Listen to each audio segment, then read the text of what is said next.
The Battlefront remasters almost ruined my childhood. You heard me right. After multiple crashes trying to get in the lobbies that always ended up being full, to playing a match with 64 players, but as exciting as it sounds, it should have never been that big to begin with, because after playing a match for 4 minutes, it's immediately over since, player inflation and all. These remasters were a real doozy, but they still held up to the title of remasters. Let's talk about it. Okay, so right out the gate, let me say right away that I was excited for these. I pre-ordered the collection, I was marking the date on the calendar, left work a bit early to come home and get after that old school Battlefront vibe. I was pumped. Seeing the loading screens,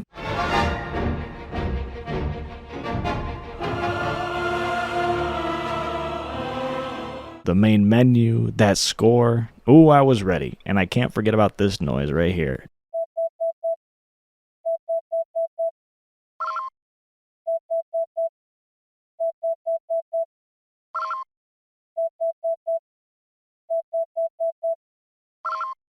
I love it. The main thing for me, though, was being able to run 64-player lobbies. Like, when I saw that, I was like, woo, because back in the day, I only ever played these games solo, instant action, or split screen with my cousin, so this was the cherry on top, until it came out squished into my ice cubes and my old-fashioned with the stem just broken at the bottom. There were a lot of issues right off the bat. Trying to find a lobby that wasn't through quick match either just crashed my game entirely, or the match just filled at the exact moment I clicked on the play button. So my sample size was all quick match classic conquest, because I couldn't find anything else. Only to find myself in lobbies where if you died at all, you'd somehow always end up going 4-2 or 2-4, just like the other 29 players on your team, while the other 2 players carried these 4-minute matches. Now, they weren't timed at all, but they all ended so quickly with the amount of bodies being thrown at the wall, so I mean, really, these points that, the game you have to capture, right? It was always a stalemate, because the rockets going back and forth until the lives ran down, and that was the game. And speaking of the rockets, to me, the only class that was actually good enough to get me some decent scoreboard numbers was the rocket launcher classes, and any class that had projectile contact explosives.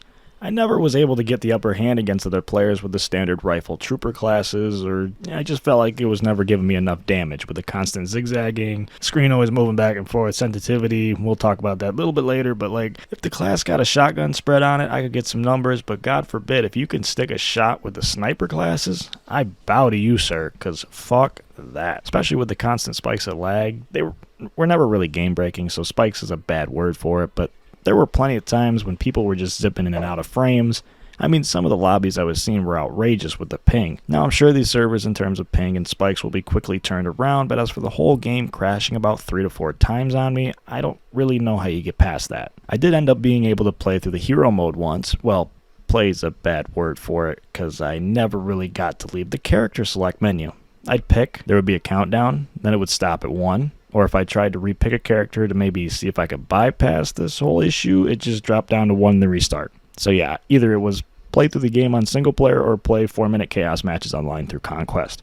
And that was about it. Okay, so here's where I rebuttal my own issues. All this is easily avoidable if you play the game like I did when I was a kid and never touched the online multiplayer and just played split screen or single player. There's plenty of content through the campaigns and instant action, and if you're rolling on PS5, the Platinum can give you added motive on top of reliving the good old days. And remember, these games are remasters, not remakes, so when you look at it and see everything that's in front of you, it can't get any better than that. It's good in terms of bringing these old school games back to us in playable, sort of fresh, good-looking form, instead of having to whip out the PlayStation 2. I never had any audio issues. I thought the game looked great, relatively good, for the most part. Something that came out that long ago, it look pretty solid in those 2 departments. However, it does go pure remaster in terms of the button mapping and sensitivity settings, which may seem like it should be in the issues category, but by the way I say it, but it won't be. I just gotta get used to it again, after all these years. Although I know I shit on the 4-minute matches a bunch, I did have some good fun launching rockets at people and jumping over the incoming rockets trying to push their point. The best game I had, I ended up on top of the scoreboard with 25 kills because I ended up commandeering an AT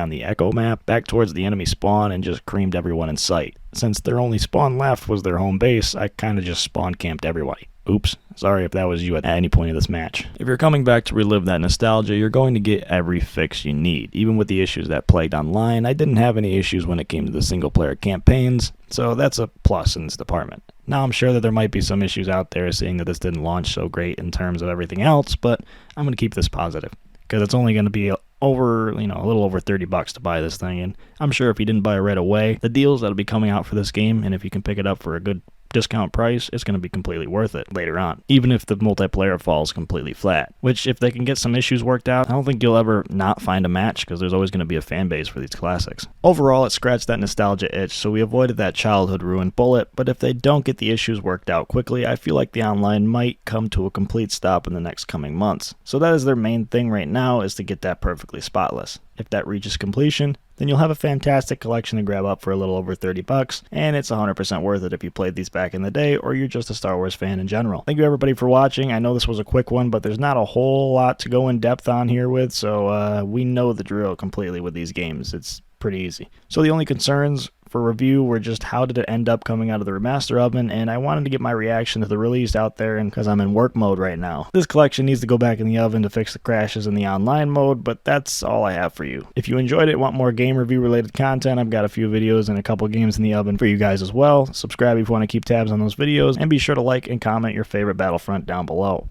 Peace out, YouTube.